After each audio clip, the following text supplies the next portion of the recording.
こんにちは、大学の長安です。今回はこのような変木、変な木ではなくて変化に富んだ枝付き丸太って言いますけども、これを現場に置いて長さを切ってほどつけて垂れていきたいと思います。まず定規で長さを取っていきます。こんだけ枝がついてるとこの定規もなかなか置くスペースもありません。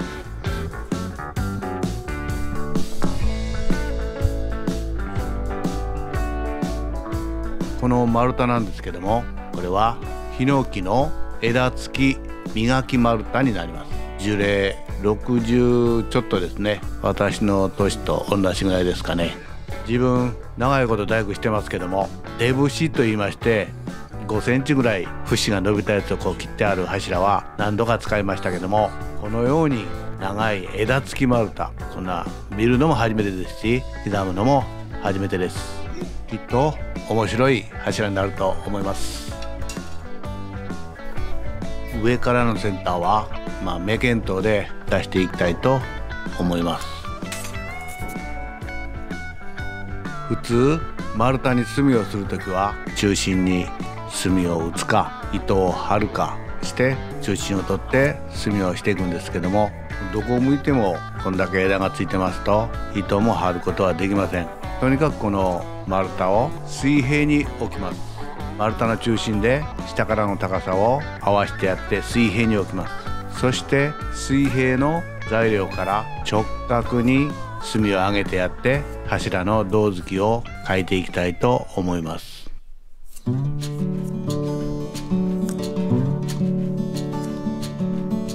の一番上の枝になるんですけども、この先の部分が隣の針に当たります。それで前もって切っておきます。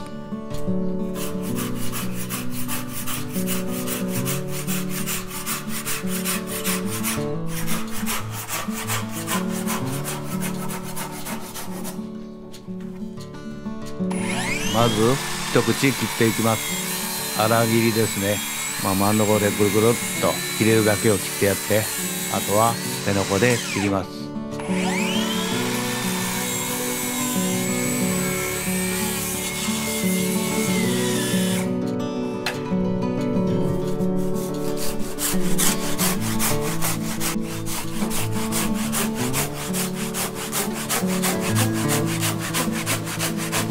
ヒノキの柱ですから割と硬い、しっかりしてます。最後の方で火が欠けないようにしっかり最後まで切り落としてやります。丸太を水平に置いてあるので、この土台から直角に墨を上げてあることによって水平、買った時の水平が簡単に出すことができます。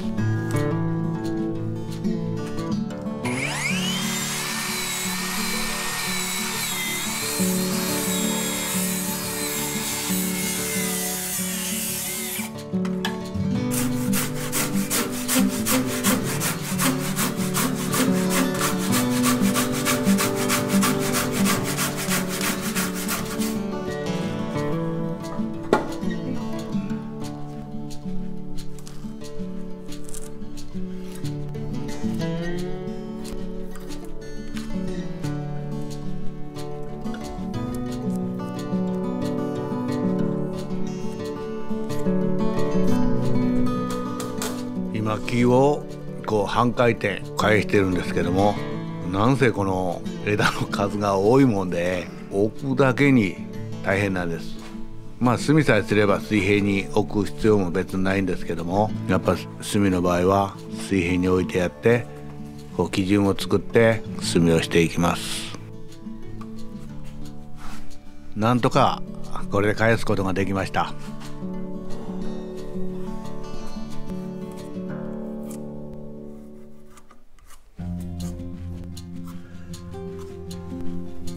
両端のほどをつけていきます。この柱後立ちになりますから、この立ち前の後から立てる意味なんですけども、上は長いほどで下は木がねじれないように15ミリだけの立つ目地、一方方向の目地をつけてねじれだけを止めてやります。それで十分だと思います。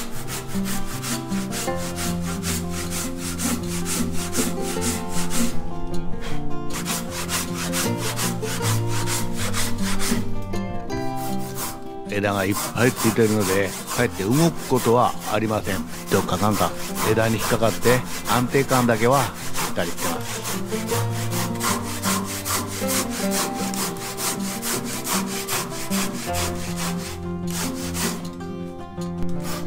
上の方のほどなんですけども、あえてこの枝の近くにほどをつけます。こう収まった時にこの横の針の根に枝がぐっとこうひっついとるときっとかっこいいと思います。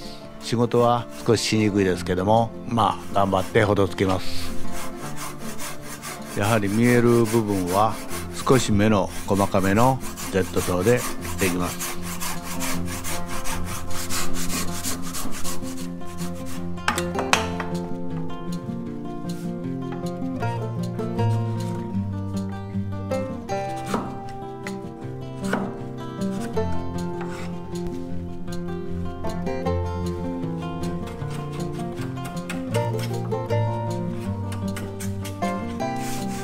とにかく火を回すことが大変です。だからこうあっちを切ったりこっちを切ったり、見る分には少しこう違和感があるかと思いますけども、できるだけ火の回転を少なくして刻んでいく工夫をします。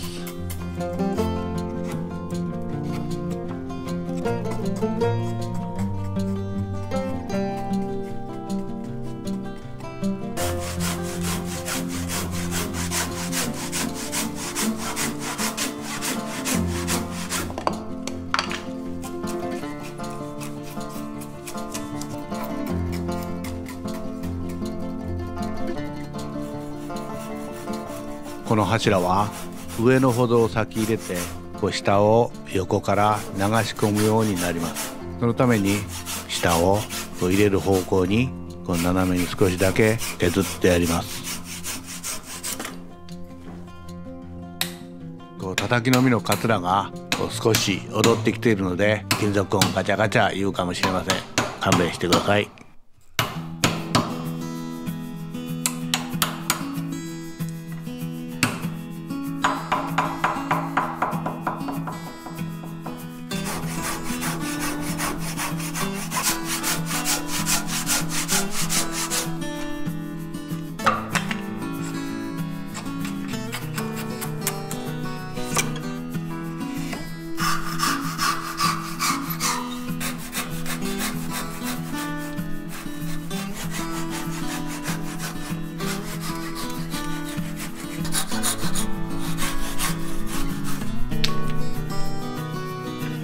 上の部分のほどは手で下から入れるのですから割と大きめな面を取っておきます。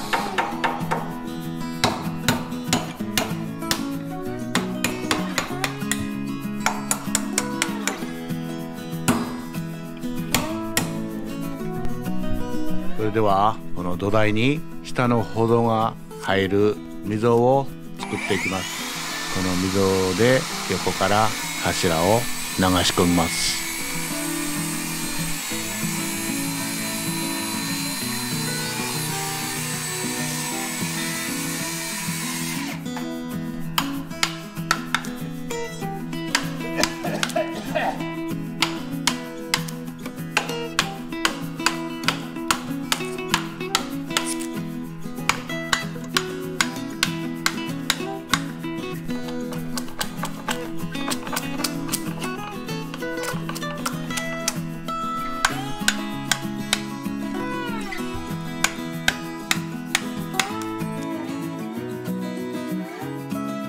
これで塩柱は刻めました。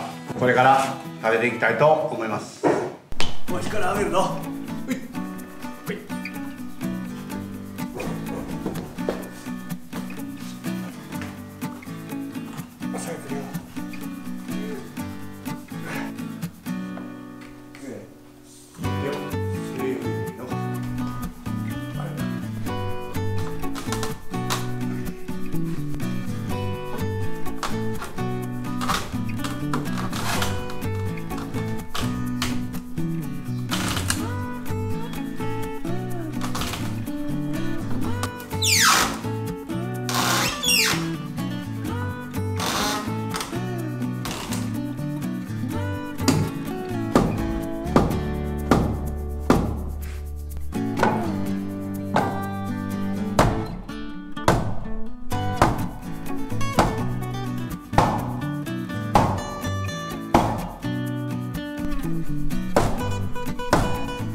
あらかじめジャッキアップしてあったジャッキを外していきます。